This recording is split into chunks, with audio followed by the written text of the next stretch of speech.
We're having a wonderful retirement soiree and gathering for Dr. Zoharah Simmons, who's one of the most favorite professors here at the University of Florida, and that is unanimous.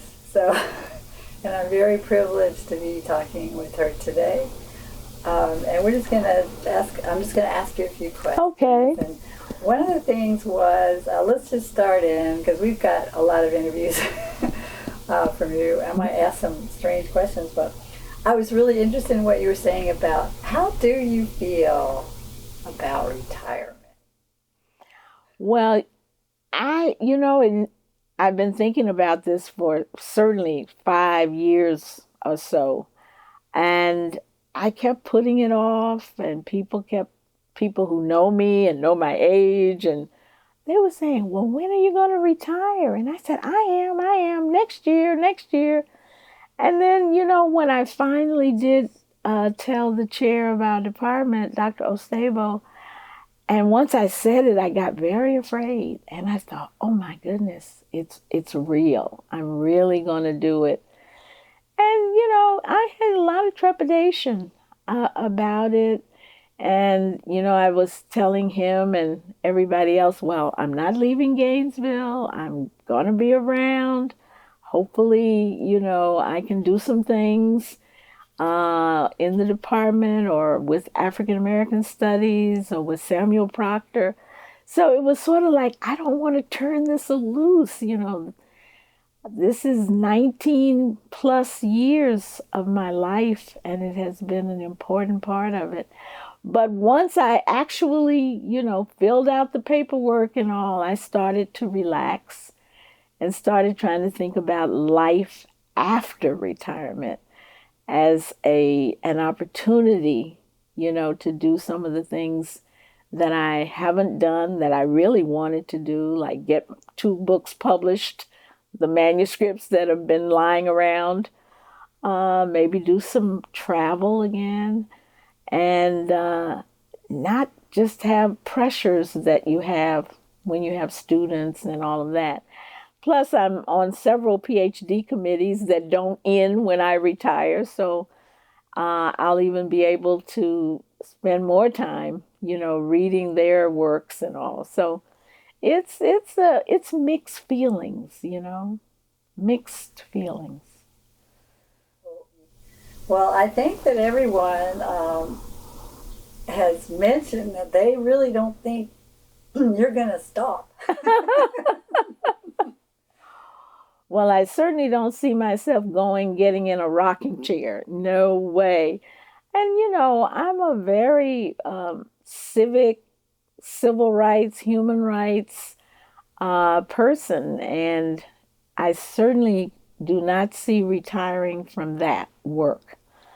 If I'm so clear that we need all hands on deck. So I, plan to be involved with trying to get that vote out in 2020, and doing whatever I can do to support candidates that I think really care about we the people and want to do right by us. So no, I'm not planning to go sit down and be quiet. I'm not. I don't think anyone ever even considered that option. Yes. We always, in oral history, we always ask about changes. Yeah. So we seem to be at such a point of change. Mm-hmm. And how do you think, I know this is a kind of an odd question, but how do you think that your work has contributed to that change? You think? Well, beginning at the age of 18, I got involved in the civil rights movement and, more or less have been involved until now, because things that we set out to do, we never completed.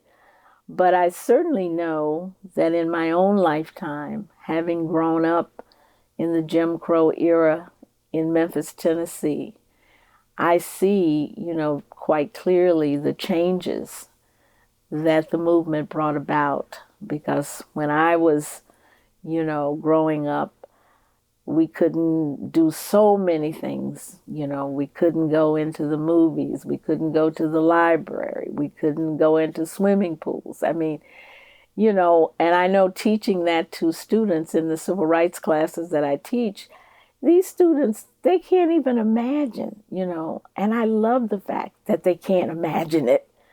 So, I feel blessed to have been a part of that movement that changed things in our country for the better. And I know we still have a long way to go, but I just was over this past weekend meeting with many of the survivors of SNCC, the Student Nonviolent Coordinating Committee. We have an organization that we call the SNCC Legacy Project, and I'm on the board, and we had a board meeting for 2 full days in Washington. And it's not about talking about what we did. It's about talking about what we're doing and hope to do. And so it was just, encouraging to be with folk I've known for over 50 years who still have their hand on the freedom plow, as we call it, and are very busy, all of us. And so it's encouraging to be a part of that great group, still working for progressive social change so that everyone will have, equality and justice and freedom. Are you hopeful? Well, I am. I am hopeful, even though I must say these last 2 years have set me back. Even I have been surprised at all the things, that the current administration and others are trying to roll back, all the progress that was made. There is a concerted effort to undo those things, but certainly the 2018 elections give me a lot of hope. And right here in Gainesville, I've seen people who were not active before 2016 elections who have jumped out there and gotten involved in so many organizations and working for progressive social change. So yes, I am hopeful. I mean, I know we've got as we used to say, a tough row to hoe. I mean, this is not going to be easy because, I really worry about the judiciary, which has really been one of the main things we've had to put a halt on some of the most outrageous and egregious things that our president has tried to pull off. And so they are busy stacking our federal judiciary at every level with very conservative people.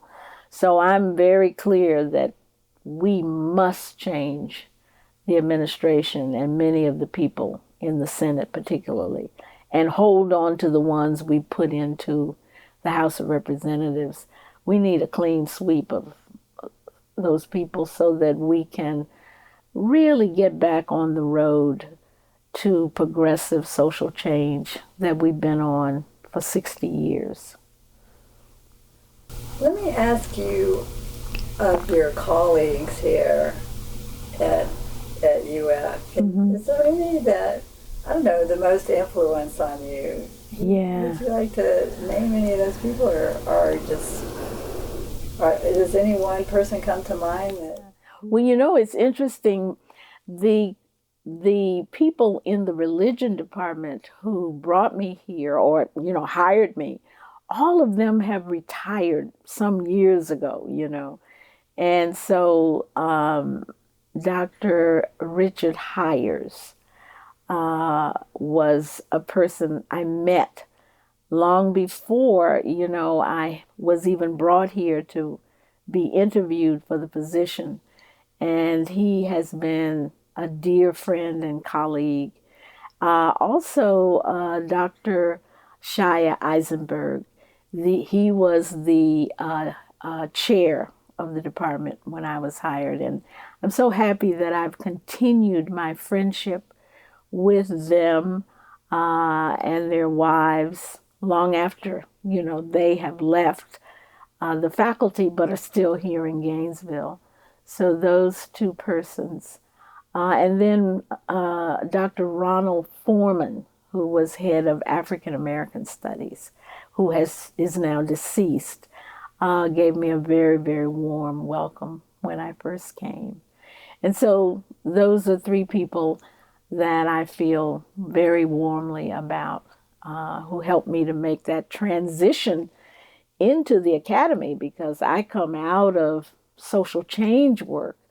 Never thought I was going to become an academic, So it was a big change for me, having worked for 23 years for the American Friends Service Committee, a Quaker peace and justice organization.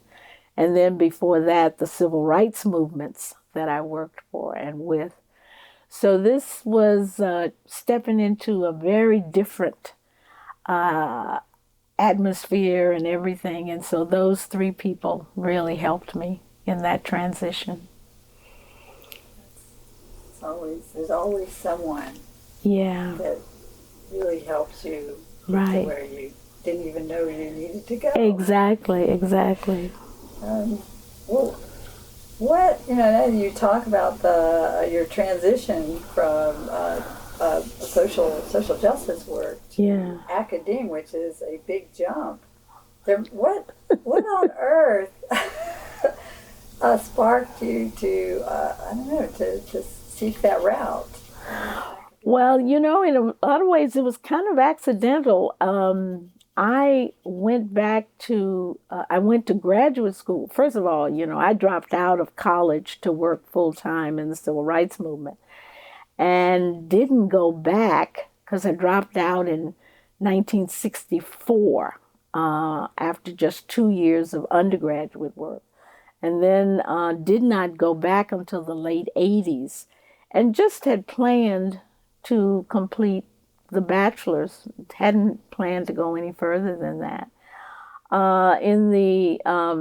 During that period, I had become involved with a Sufi mentor, and with him and others developed a Sufi organization here in the United States based in Philadelphia. And people kept saying to me, well, Sufism is a part of Islam. And I wasn't really clear about the connection.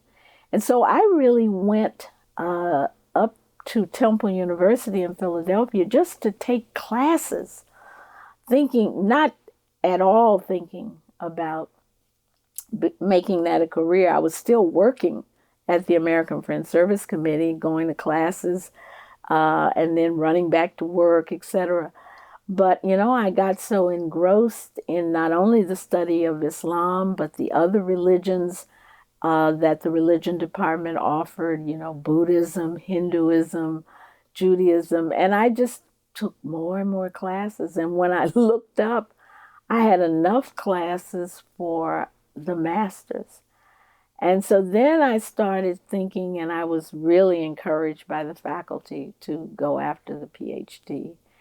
And I wasn't sure that I was going to really do that, but I applied for a Fulbright, never in my wildest dreams thinking I would get it, to do dissertation research in the Middle East on women's issues, because that was a real concern of mine personally, just, both because of what I'd read, but also what I saw. So when that came through, that began to make the change, because off I went to Jordan, taking a leave of absence without pay from my job with the Quakers.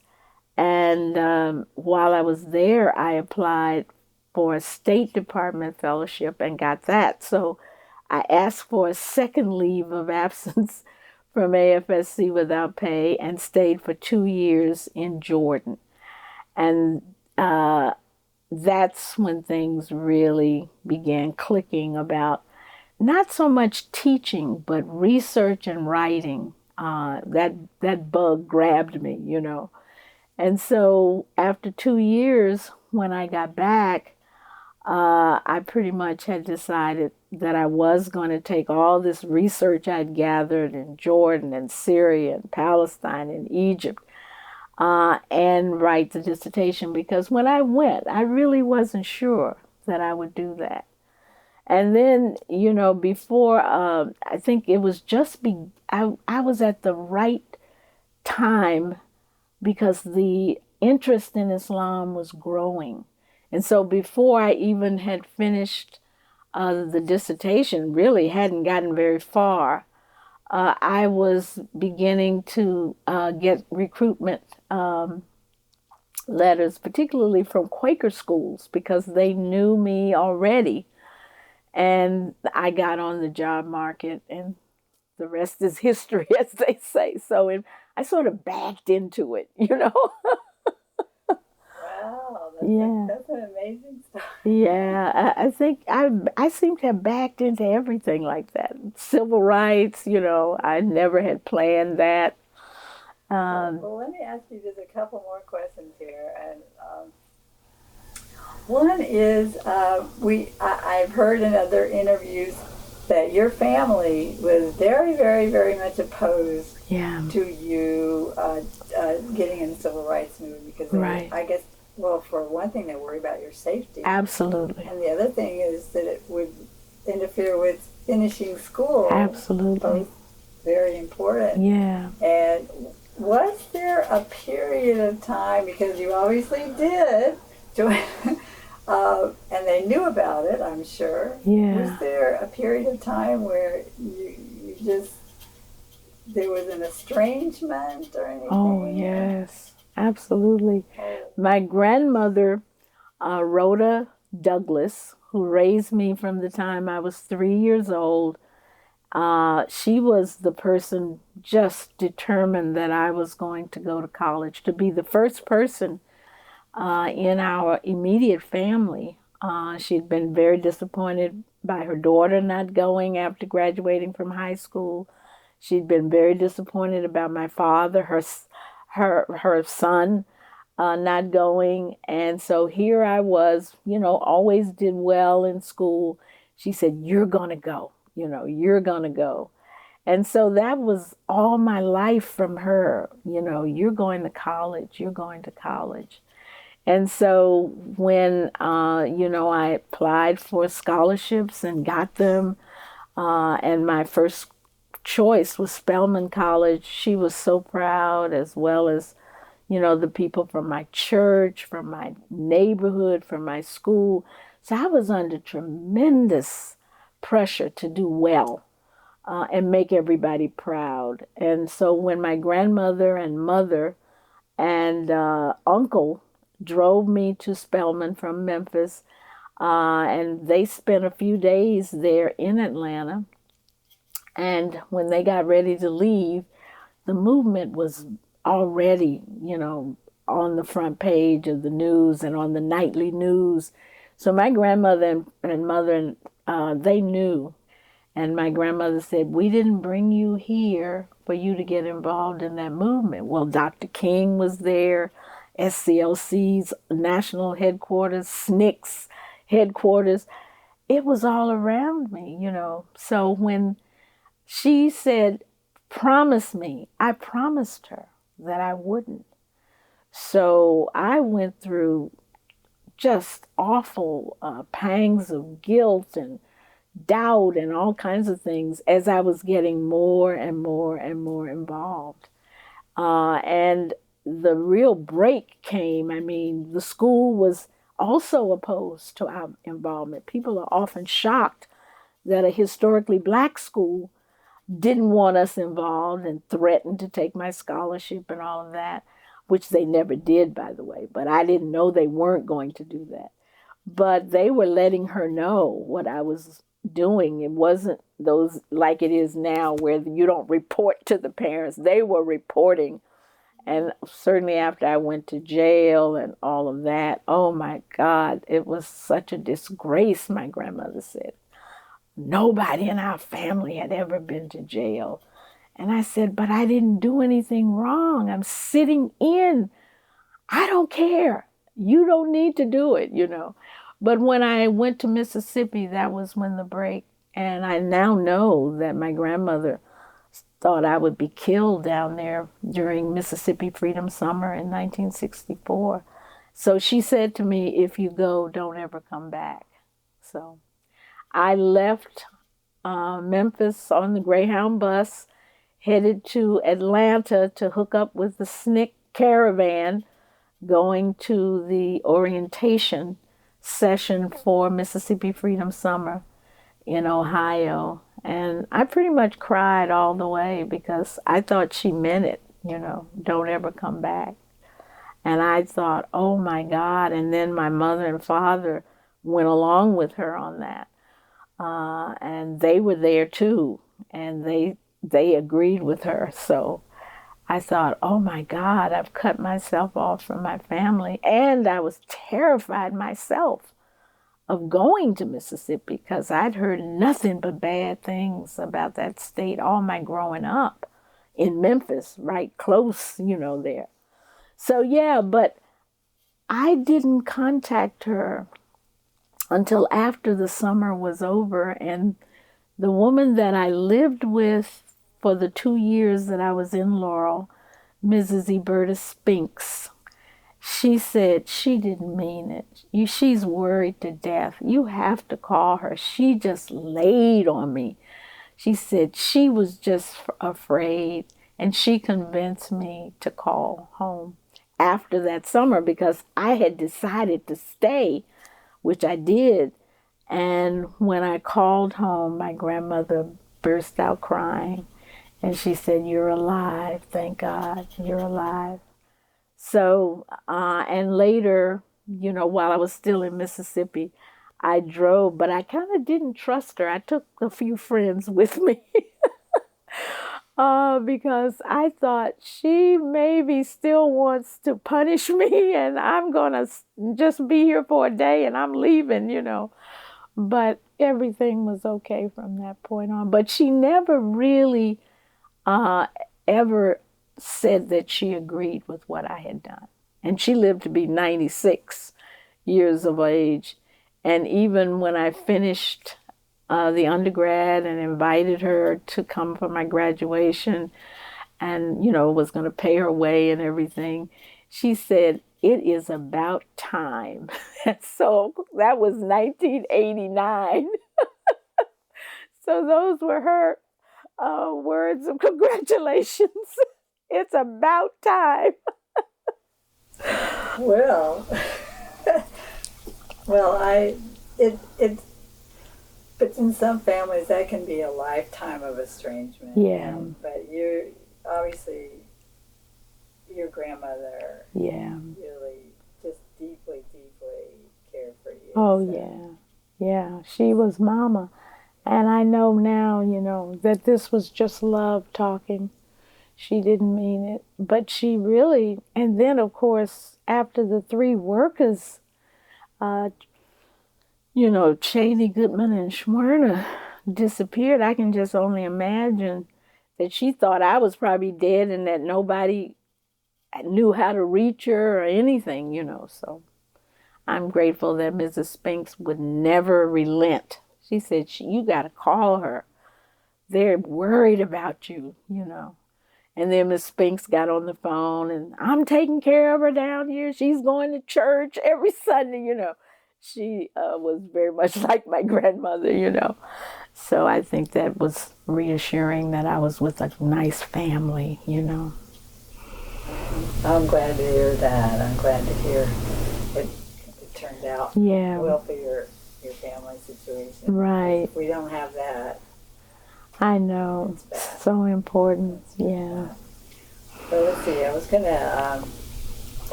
You keep saying. I just wanted this will be real quick. You keep saying. You know, you do all these things that terrify you. How do you do that? You keep doing these things like knowing full well there's a really good chance. Oh yeah. That you could have been killed in the Mississippi, and then the family. Right. Took that risk. Right. so many risks, and I think a lot of people, well, I know a lot of people always talk about it. Right. Your bravery, and where do you pull that from? Well, I really don't know, but I think that one of the things that really was such a help were all the other people your age who were doing it. I mean, the minute I went to the SNCC office, there were people all my age, who had dropped out of school to work full time in the civil rights movement. And the more that I got to know them, and, a camaraderie developed that still exists. And when I see these people, as I did 2 weekends ago, 50 plus years later, there's a bond that I have with them that I don't have with anybody else. That's different even from the family bond. So I think the fact that we called ourselves a band of brothers, they didn't add sisters back then, that we were a band of brothers and a circle of trust. And I just think that it must be what happens when people maybe are in the military and they bond. And so you can't leave the people behind. You've made a commitment that we're in this together. So I think a lot of us were afraid, but and then we sort of sang through our fear. I wrote a piece on the movement songs and how they bolstered us. And so this is why there was so much singing. In a way, it was like shields against our own fear. So you sing, and we would sing louder and louder, and that played an immense role in how we were able to march in the face of people throwing bricks and spitting at you and cursing you and all of that. So it's really something miraculous happened that enabled us to do this.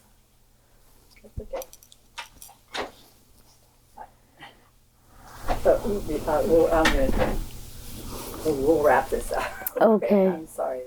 I could talk to you all day, but I guess we won't. We won't. We won't. I guess the last thing I would say, ask you, is what do you, when your last day, when you move all these boxes out of here? Oh, gee. Won't that be a grand day? I'm sitting at home and you've got all these boxes here. What? To unpack. Yeah, to unpack. I wonder if you can you imagine, I don't know, what do you think, how do you think you're going to feel at that moment, knowing that you are in now the next phase, part of your life? It's not really, it's not even retirement. Yeah. Do you have any thoughts about, do you have anything special, I guess, that you plan to do to reward yourself? Oh, to reward myself. To reward yourself. Do you do anything like that? Or you going to go on a trip, or going to go visit your daughter? Well, I certainly plan, in the later part of the summer to go to Philadelphia, which is where my daughter lives, and my Sufi community is there. And I might be able to spend a month. Normally I stay a couple of weeks. I'm also hoping to go to Memphis because I still have a brother there and very close cousins. And so those are two things that I have planned for the summer. And as I mentioned, I might have mentioned earlier that I really plan on getting these 2 manuscripts completed.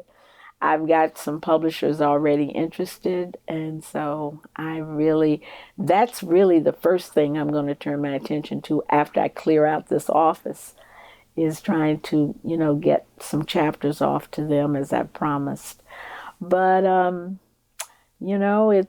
it's another phase of my life, and I'm grateful that I have pretty good health and strength so far. One thing that I forgot to mention that I plan to do is learn to play the piano. I did when I was a girl, and I haven't done it for so many years. So I really plan to take piano lessons. That's one of my pleasures I'm planning to throw myself into. Right, I guess we will just stop there. We can go Okay. forever. Thank you so Yes, much well, for thank you. I everything. can't believe it.